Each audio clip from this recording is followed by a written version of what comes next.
You're listening to Marketing News Canada, Canada's #1 show featuring the brightest minds in marketing, PR, and digital advertising. Well, welcome everyone. Welcome to another episode of Marketing Jam. My name is Marlon Murr, and I am here with the vegan financial advisor, Justin Manning. Justin, how are you doing today? Hi guys, I'm well, Marlon. Thank you so much. Sun is shining. I'm feeling good. Awesome, that's great. And whereabouts are you located right now? Aldergrove, Langley, BC. Langley, BC. So we're actually not too far from each other. I'm recording in our studio in Fort Langley. So we're pretty close to each other, actually. We could have done this in-house. Yeah, and I realized that you guys, how long ago did you move spaces? You were in one building and now you're in that brand new one on the corner. Yeah, exactly. I think it's been a couple of years now. I started with Jelly more recently after the move, but I think they were in the old space for a couple of years and they've recently moved here. Awesome. Yeah. So today we're going to talk about a little bit about you, how you've gotten to where you are today, and share a little bit of advice for our viewers and listeners on a little bit of financial freedom after pre-COVID, post-COVID, and how to be able to bounce back. So tell us a little bit about you, your practice, and how you got started with what you're doing today. Yeah, well, thank you again for having me. And I guess the first thing that I want to say right off the top is it's been a wild ride so far in 2020. So for everybody who's listening right now, just kind of want to speak through the lens of empathy and hoping that everybody out there is well. And I just kind of wanted to say that off at the top before diving into, myself. My practice is really based on positioning the individuals and the companies that I deal with as the hero. That's how I like to come at the story. So it's a little bit interesting to be in this position with you here today talking about myself. So I'll do my best to answer the questions and go through this with you. But yeah, really happy to be here in my origin story. I ran my own fitness business for about 8 years. So I was a fitness coach. And in 2016 is when I moved into the financial services industry and obtained my insurance license. And so I kind of articulated as I went from a fitness coach to a financial coach. And from the outset, they don't seem in alignment and very similar, but they are. We're really helping people get from where they are to where they want to go, bridging the gap and really building a plan of proper habits in order to get there. Because whether it's fitness or finance, it's really not rocket science. It's quite simple if you just have the accountability to put the right steps in place. And so that's my role. Awesome. So what would be some proper habits that you would like to share with our viewers? I would say that one of the biggest habits that you can get comfortable with is what we're doing today, and is having more conversations, allowing yourself to talk about the debt that you might be carrying, allow yourself to talk about the experiences that were very positive or may have been negative when dealing with a financial advisor in the past. So I think that transparency in the way that we communicate about finances in Canada is probably one of the best habits that we can get into.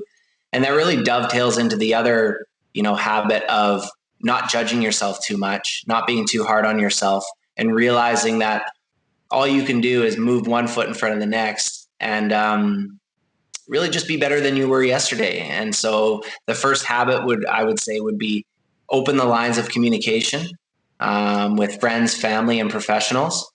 Be okay with where you're at and where you want to go.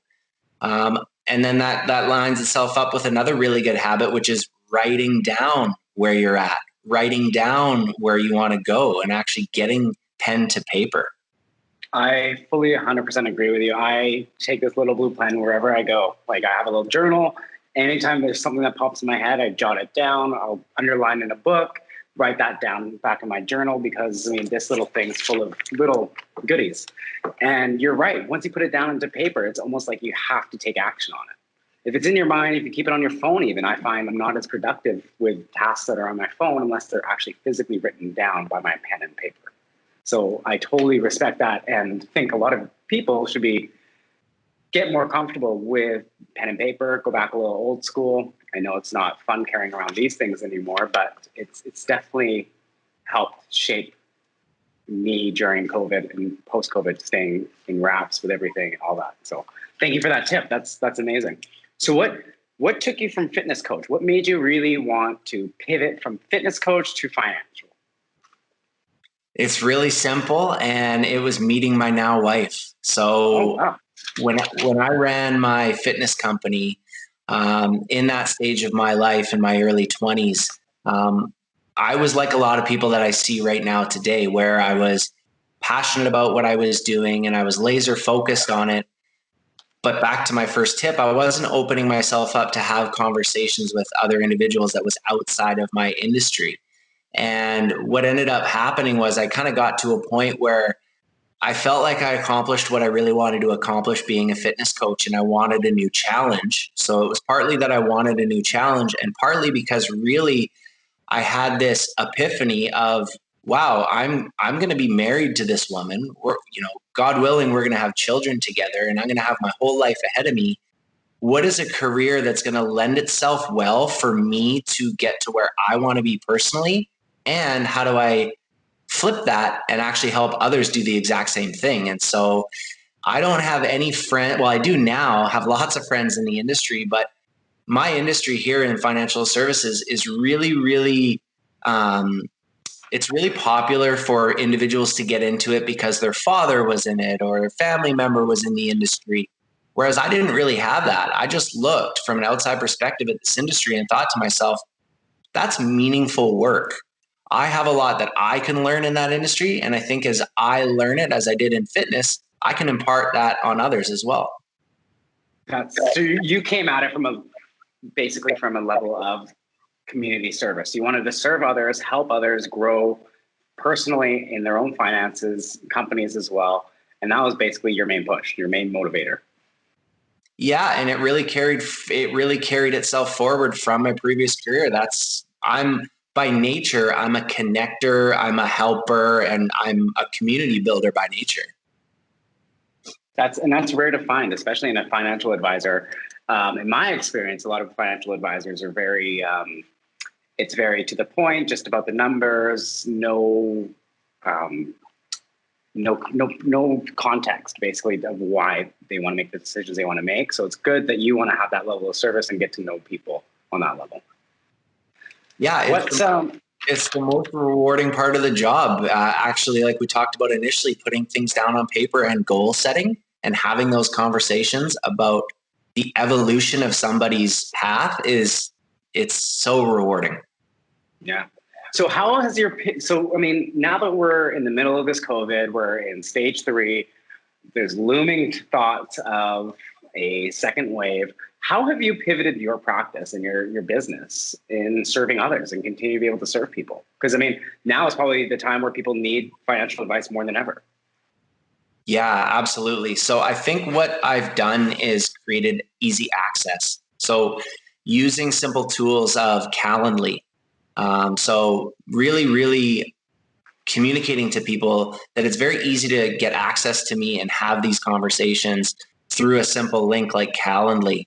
And because I'm able and I'm fortunate as an independent broker in this profession to service clients through the camera, through the computer, and have everything done that needs to be done, it's safe, it's effective. And furthermore, the response that I've had from clients is it's actually a value add. I don't need to spend time getting in the car and coming out and all the other things that would go along with traditional financial advisory services. So really pivoting towards virtual consultations, virtual service for the safety and convenience of everybody. And then making sure that, again, providing access, easy access to get people to get in touch with me. And it's so much better than the telephone because we can actually build rapport and see each other in this setting right now. And then when you get down to the logistics, using a simple service like DocuSign. So I heard something funny, and it was in today's day and age, if you are sending a document to a customer and asking them to print it off, sign it, scan it, and send it back to you, that you hate them. And I thought that was so funny because it's true. Now you can just use a service like DocuSign, and it's so easy. Yeah, it's easy. And you hit the nail on the head there. People want instant gratification. It has to be easy and it has to be safe, especially during these times. So do you foresee your practice staying the way it is, like for the foreseeable future? Are you going to continue doing virtual consultations? Have they been a benefit to you? Yes, I would love to conduct all of my work this way, aside from the deeper relationship building. So one of the things that I really like doing for clients is not traditional whining and dining, but going out to plant-based vegan restaurants and sharing a meal and breaking bread with clients. Like that's one of my favorite parts of the job. So I sure hope that that doesn't go away, and I don't think that it will. But in terms of the nuts and bolts of the services that I provide, yeah, I would. I think it's really valuable to save people time. And again, it couldn't be safer than doing something like this. Right. And I think, yeah, although you hit the nail on the head. Safety is number one right now, with everything going on. So what's your top vegan restaurant then in the area, or in the Lower Mainland, let's say? Oh, wow. I'm a sucker for comfort food. So there's 3 restaurants. It's the Meat Restaurant Group, MEET. They're a favorite of mine. Actually, my ultimate favorite restaurant was a casualty of COVID, and they actually had to sell and they've closed down. So I can't give that recommendation anymore because they're not around. But that's something, when people, I think that's the biggest thing. It's the biggest question I get from people is who show a little bit of interest in this lifestyle for all the different reasons why it's positive is, how do you do it? What do you eat? And so I'm always constantly working on social media or the website to provide, again, access to where should people go? What are some great restaurants? Beautiful is another good one. Out on the island, the Very Good Butchers, they've now pivoted their business to direct to consumer, where you can have a barbecue with your family, order their products, and you don't need to go to a restaurant. So there's just so many options. It's hard to say a couple, but. Well, I've been to Meat and I've been to the Very Good Butchers in Victoria, and yeah, I can fully agree that and I'm not a vegan, but it's the quality. And you know what? My big thing with being vegan was I didn't think I was going to be full enough. I didn't think I was going to be like, what am I going to be eating for protein, all that stuff. But if you really get down to like the nuts and bolts of it, you're right. It's actually such it's an endeavor that you should really embark on, because my body felt so much better when I did do it. I did it for about 2 months in Los Angeles. It was super easy for me because there's restaurants all over the place that were just vegan. I didn't have to make the food. I didn't have to think of ingredients. So for me, it was ease of convenience and access. So it was easy for me. Being back in the Lower Mainland in Vancouver, it's a little bit harder for me. Having to find restaurants to go to, cooking at home, especially coming up with the ingredients and everything like that. It's been a challenge, but if you have the resources and you're putting it out there to people, I should just follow that. Absolutely. Always a work in progress. And that's where I'm sure we'll get into where things are headed. But that collaborative state of sharing information and access to information, I think is pivotal in moving the needle on this topic. Yeah. So what's the biggest piece of advice that you can give for just an individual who's just going through a little bit of a tough time? Maybe they're collecting the CERB payment from the government, but they're having a hard time just keeping up with their daily expenses. What's your biggest piece of advice for them?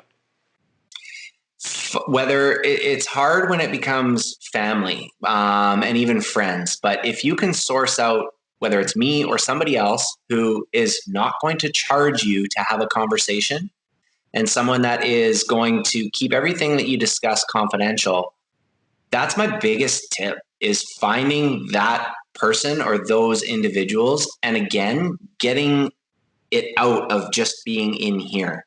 The burden that people have and the anxiety that people have, more often than not, is a result of it just being between their ears day after day after day.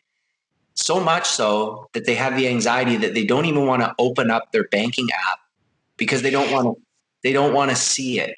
So the biggest tip, I think, would be find that person who is close to you, that you know, like, and trust, that you can literally just not care what somebody thinks and just get it out of your own head. It is so powerful.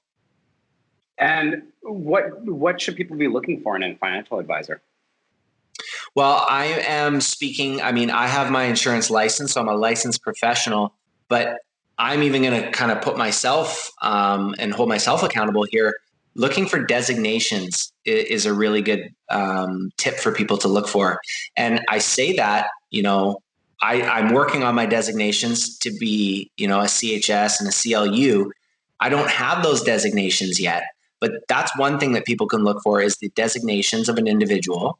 And again, in today's society, going into an advisor's website will tell you a lot about what are that person's certifications, what are their values, is there alignment there? So I would say look for some designations and plug around on a website and figure out who might be a right fit for you. And again, if they're doing what they should be, it's easy to access them. And within 5 minutes, you're going to have an understanding of if this person gels with you or not. Amazing.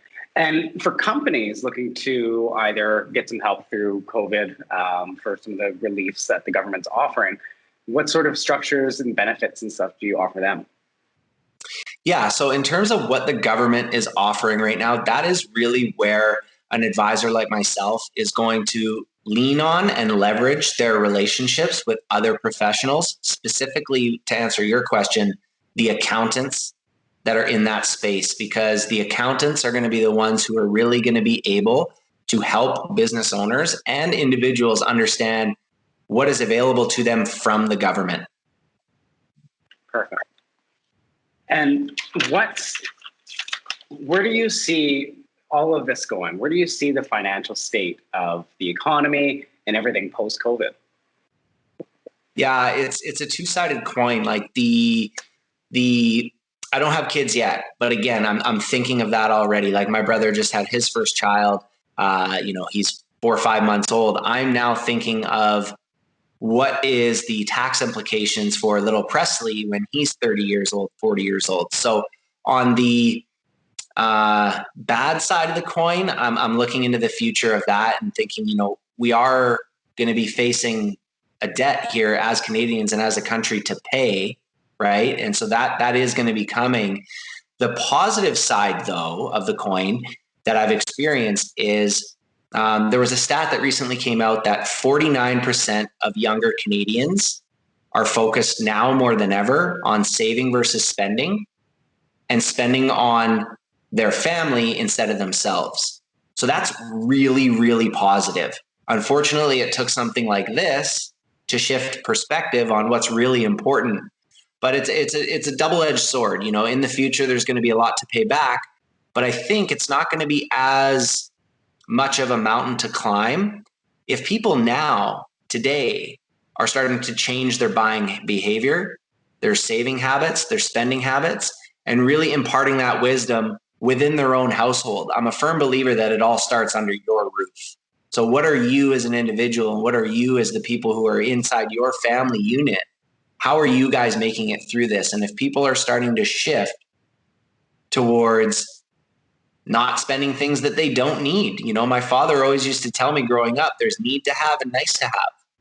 And if people are really now starting to trim back the nice to haves and focus on the need to haves and their own health and wellness, I couldn't be happier. So where do you suggest someone start saving? How do they start saving? Like what's a couple steps someone can do? They've never started saving before. What can they do and where should they put that money? Yeah, so there's a government program. It's called a tax-free savings account, a TFSA. And you can set up your TFSA through your bank if you'd like. You can speak to an individual advisor and they can help you with that, someone like myself, if you'd like. But it's also been easier. It's never been easier more than now and today to use the bank that you're at and set up what is called a direct investing platform through your bank. So you can literally set up and fund and manage your own tax-free savings account, which is really advantageous because the way that a TFSA works is the money that you put in, if you are putting it into something that has growth and return, over time, the money that you make inside your TFSA, when you want to take it out, is not going to be taxed. Versus a tax-free savings account. Yeah. And I wish that the Canadian government actually called it a tax-free investment account, a TFIA. And the reason why is because a lot of Canadians are confused that a TFSA is actually an investment vehicle for you to grow your money. It's very common for Canadians to think, oh, a TFSA is only through my bank where I'm not even going to earn inflation. So, you can really use a TFSA to start saving. And it literally doesn't matter if you're starting your habit with $10 a month. $10 a month. That's the biggest misconception I think that a lot of Canadians face, is that in order to invest, I need to be making boatloads of money. It's not the case. Again, it's good habits. Good small habits build into good big habits on the long term. So can you explain a little bit of what the difference between a TFSA and RRSP is, and which one you should be contributing to right away? So it's going to differ for each individual, right? The biggest difference is that a RRSP is, as a registered retirement savings plan, it's locked in. So the money that you put in is essentially locked in to a certain age. So it's very, very much so designed for you to access those funds near the age of retirement. And the way that it works is, when you're younger and potentially in your higher income earning years, and you make deposits into your RRSP, that is going to be a tax write-off for you. And what happens is, when you actually liquidate the funds down the line near retirement, chances are you're going to be in a lesser or smaller tax bracket. And so it's going to be tax advantageous at that point. If you have any mortgage brokers or realtors on Marketing Jam, they might be sharing the sort of, some people call it the 90 or the 91 day rule, where if there's money inside your RRSP and it's been in there for 90 days, you can actually take a certain amount out and put it towards your first time home purchase. So, wow. So it's difficult to say this one over that one. Again, this is really where we as advisors build relationships, write down where somebody's at, write down what their goals are, and really predetermine what's going to be the best fit for that individual. It's not cookie cutter. It's not a cookie cutter approach. Okay. And so what's some goals that people should be setting for themselves to be able to be financially secure in the future? The first, in my humble opinion, the first one is to, again, open yourself up to having conversations around debt and removing debt. Removing debt is massive. I really don't think that it makes sense for someone to be paying high interest on debt, but then investing in a stock. I would rather that person get rid of their debt and then really start investing. I think when you run the numbers on what the return is going to be, it makes much more sense to really, really start with removing debt. And there's strategies to remove debt. There's a couple different ways to do it, and it really depends on the personality. So let's say, for instance, that somebody has 3 credit cards or 3 lines that they have some debt on. One strategy is starting small and chipping off and getting rid of whatever the smallest amount of debt that you have on that credit card is. Getting rid of the smallest one first, paying that one off. Then, for that type of a personality, they start to build some confidence, they start to build some momentum, and then they chip off the next one, finally ending with whatever their biggest debt item might be. The flip side of that is actually looking at what is the debt that I have that has the largest interest rate, and removing that one first, and then going in reverse order all the way down to the debt that carries the lowest interest rate. Some may say there's a right or a wrong. I'm a firm believer that something is better than nothing, and action speaks louder than words. So just getting comfortable and getting moving on it. So my first step would be remove debt. Okay. And then my second piece of advice is a little bit alternative, and that is actually maybe before you start investing in companies or a TFSA or an RSP, now that you've become debt free, maybe just take a step back and look at how happy are you? Do you want to start investing in yourself? What are you doing for work right now? What are you fired up about it? Do you need to go and get some alternative education and start to invest in yourself in that way so you can be happier day to day with what you're doing? Once an individual is happy, then it's really simple. You can open up a TFSA, start to fund it, open up an RRSP, start to fund it. And then again, those good habits, once they're in place, it's like clockwork. It really doesn't take too much from there on out, but it would be remove debt, invest in yourself, and then start to follow the traditional investment avenues that we have here as Canadians. So, and how do you, okay, that's awesome. Those are great tips. But how do you keep, once you've paid off your debt, how do you keep your debt down? How do you keep so you're not overspending, you don't keep spending and then just rack your debt up again? Yeah, absolutely. One of the most important things to understand is what creates a credit score and what creates debt. Okay.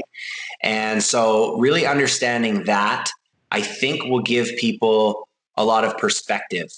There's one of the highest points that affects someone's credit score is called a utilization ratio. And basically what that means in layman's terms is if I have a credit card that has $1,000 limit, there's a lot of people that think racking that up to $1,000 and then paying it off in time is totally fine. But what you actually need to do is follow a utilization ratio. And I know I'm kind of getting into the thick of it here, but you really want to stay around 30% of whatever your max is. So really, to not negatively affect your credit score and to have an understanding of how debt and credit works is understanding that, okay, my bank is giving me $1,000 to spend here on this credit card. But I know based on utilization ratio and this new information I have, I really don't want to go above 300, even if I'm paying it off. So to answer your question about how do we keep debt down, it's being informed about how does debt work? How does a credit score work? And sometimes it literally means taking your credit card out, grabbing a pair of scissors for a lot of people and cutting that credit card. So you operate you and your personal expenses, I'm guessing, on a cash basis. I was just about to say, I actually wouldn't necessarily, that's an extreme case, is pulling out the scissors and cutting the credit card. That usually works for people who have, I would say, 6, 7 different credit cards, and they're notorious for racking up a lot, where trimming the amount of credit you have is vital. But no, I'm a proponent of using credit when you understand it. There are credit cards where you're going to receive cash back, where you're going to receive rewards. So using credit for things that matter and are necessary is what everybody should be doing. But unfortunately, a lot of people use credit cards for that 18th pair of shoes or whatever it might be, right? Whereas, like, one of the tips for people listening today is there's one bill. There's really one bill that I'm pretty sure people are not going to get rid of. Any guesses on what that bill might be? Mortgage? Phone bill. For sure. But their cell phone, right? Right. So what you do is you go into whoever your provider is and you get that cell phone bill to be charged to the credit card and then get the credit card to automatically pay that bill. So you don't need to go in and make sure that you made the payment. It's all set up automated, but these are the things that are going to help you leverage a credit card with rewards or travel points, and furthermore, start to actually rebuild your credit with history of good use, proper use of a credit card. So no, I don't just pull cash out of my sock when I go into a store. But for things like cell phone bill, gas, the monthly recurring things, right? Yeah, groceries. Use your credit card for the things that are necessary that you need in your life. Necessary for the things in life. That's a good tip. What's something that people are going to be able to, coming out of COVID, people are going to be, there's a loss of jobs. A lot of people are working remotely. What's something that people can do to reassure themselves financially that they're going to be okay? And what should they be doing now to make sure that they're going to be fine by the end of the year? Yeah, I hope I'm not beating a dead horse with the statement here, but again, it comes back to having the conversations, actually having that conversation of, oh, I'm worried, and having these conversations with people, I think is really going to allow people, it should, as it does most, allow people to pivot and navigate and start to make decisions, because they're not having all this information in their head where they're second guessing themselves any longer. The power of what we're doing right now, having conversations and networking, is so powerful. You start to tell somebody that you're nervous, you're anxious about money, you start to feel a little bit better. Then you start to understand, hey, I'm not really happy with what I'm doing, or I'm a little bit uncertain about work. You start to have a conversation with this person. You don't know who they know. They might know the owner of a company who's looking for somebody exactly like you. So again, I think it comes back to transparency, open communication, and, to be honest, not caring what anybody thinks. My main focus is people's happiness and my own happiness. And I think how we get to that point is by not caring what people think and being honest and authentic with where we're at and where we want to go. Authenticity. It's a big one for companies nowadays. That's good. So pivoting a little bit, transitioning, what are some of the challenges that you have faced personally that you can share, and how you've overcome them? In general, or? Yeah, general. Or if there's something off the top of your head that you can think of that's happened in the past and how you've overcome it. Yes. So, I'm going to stick with, we're on a Marketing Jam podcast. So sticking with marketing, making the decision to brand myself as the vegan financial advisor. That was scary at first because I cared what people thought. I had the fear, false evidence appearing real. I had the fear that I was actually going to eliminate a lot of opportunities for me by going that niche and going that focus. But it's the opposite. I've had people calling me from other provinces in Canada because they're Googling vegan financial advice or vegan financial advisor. And so that was the... And why do you think people are Googling for a vegan financial advisor? Is it a value thing? Yes. It's what I would dub as, it's value alignment. It's value alignment. I'm going to be honest.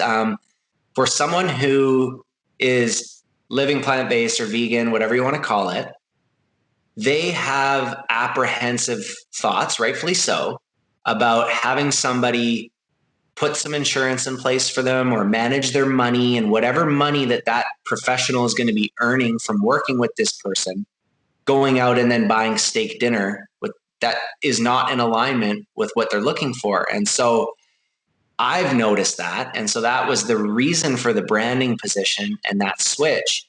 And I'm happy I did it, because obviously something must be working, because look, I'm talking to you guys on Marketing Jam today. Right. And I think how did we end up connecting? I think we connected. Can you remind me? My recollection is through something people may have heard of before. It's called LinkedIn. Oh, and, LinkedIn. That thing, that platform. I've used that once or twice.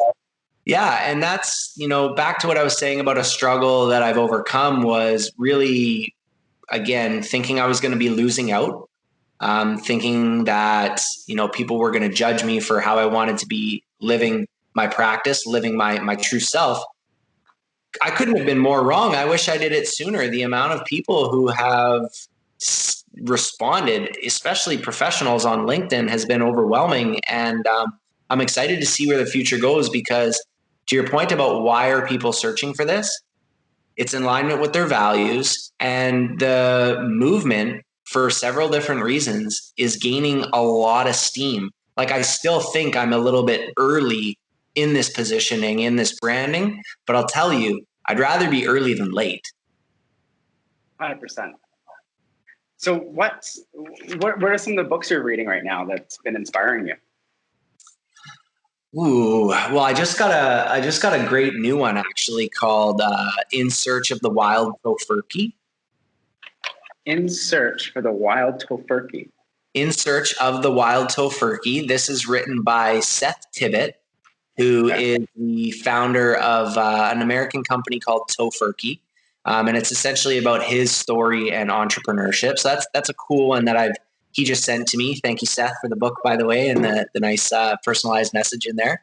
But some other ones that people might know or have heard of, and I would urge you to definitely pick up, is two come right off the top of my mind. The first is Tools of Titans by Tim Ferriss.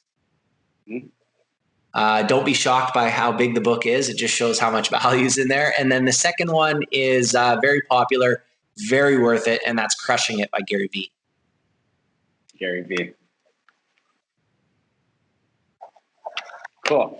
That's awesome. So, and earlier you were mentioning that you're using some tools to help you in your business basically be accessible to your clients. And I think you mentioned Calendly. What are some other apps and basically tricks that people can be using in order to help better service their clients?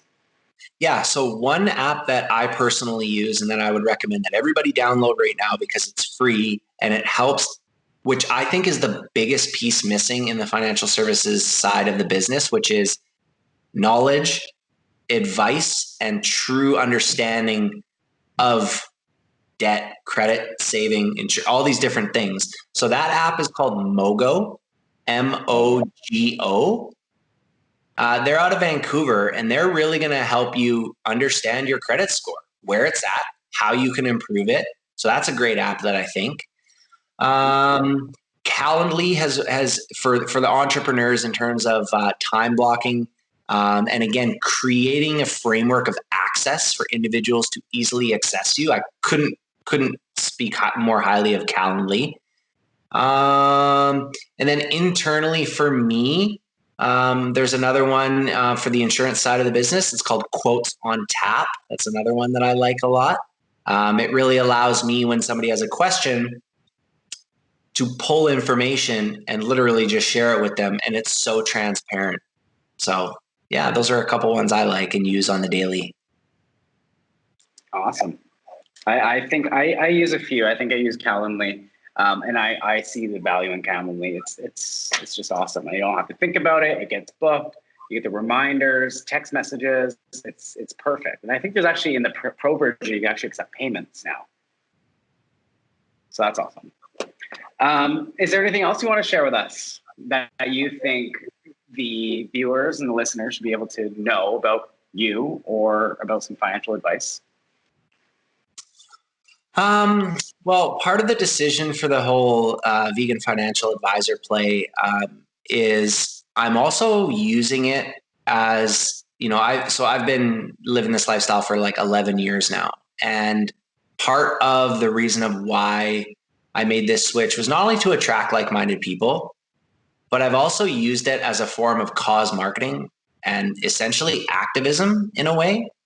So I would encourage people to figure out what is that thing that really is important to you and really makes you happy, and figure out, I know it might sound played out, but figure out a way how you can build a lifestyle business around that thing that makes you fired up. So that might mean, and now more than ever, if you are collecting CERB and you're not busy doing all the things you're normally doing, now might be a perfect time to actually do a little bit of diving into what you want. And again, start to understand that we're all on our own journey with financial and all of that, and even fitness. And start to talk to people who you know, like, and trust about how you can get from where you are to where you want to be, because there are genuinely a lot of people in this world who are there to help you and get you there and have your back. And so we can't read minds. We don't know what someone's going through. And so I think the conversation around money and health and all of that is really, really dependent on our own mental health. That's the biggest shift right now in terms of what I've noticed with marketing, in terms of my industry, is a huge shift to physical health and mental wellness. And I really want to create more dialogue with people. And I guess selfishly, one thing that I want to say is, if any listeners out there have been to in Vancouver, it's an iconic location. It's called the Law Courts Inn.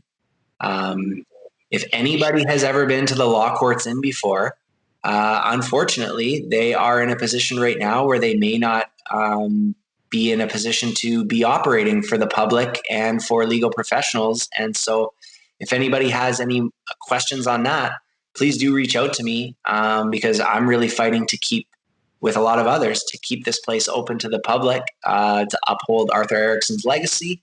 And the reason it's a little bit selfish for me is because I was a co-creator of a fundraiser that happened on February 1st of this year, which feels like 2 years ago already. Right?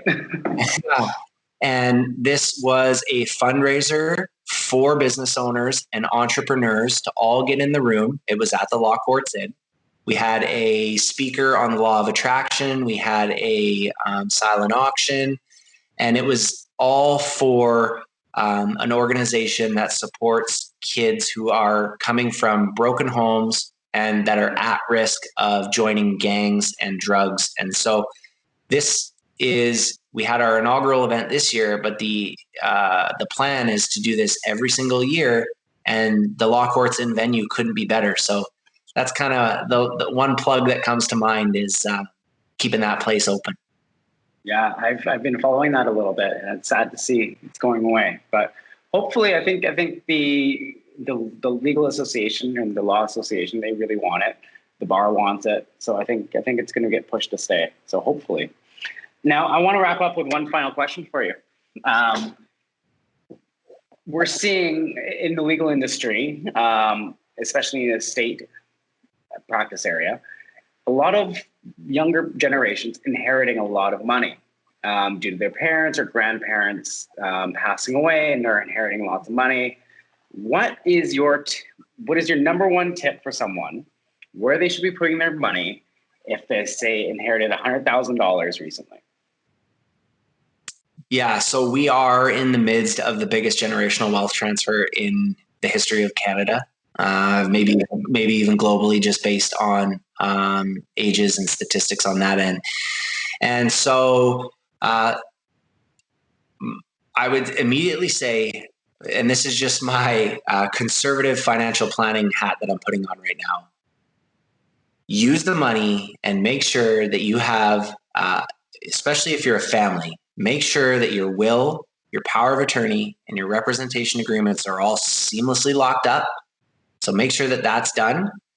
And then figure out potentially what's in line with your values, like I mentioned earlier, because right now it's never been easier to invest in a company that is something that you want to support and something that you're comfortable putting your money into.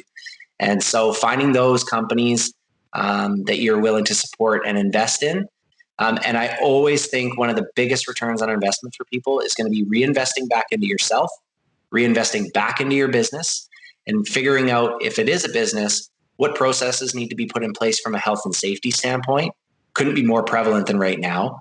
Make sure all of that documentation, make sure that your employees are loved and taken care of, your loyal employees. So figure out what types of alternative, maybe it's a traditional benefits plan, maybe it's an alternative spending account, wellness account, whatever that might be.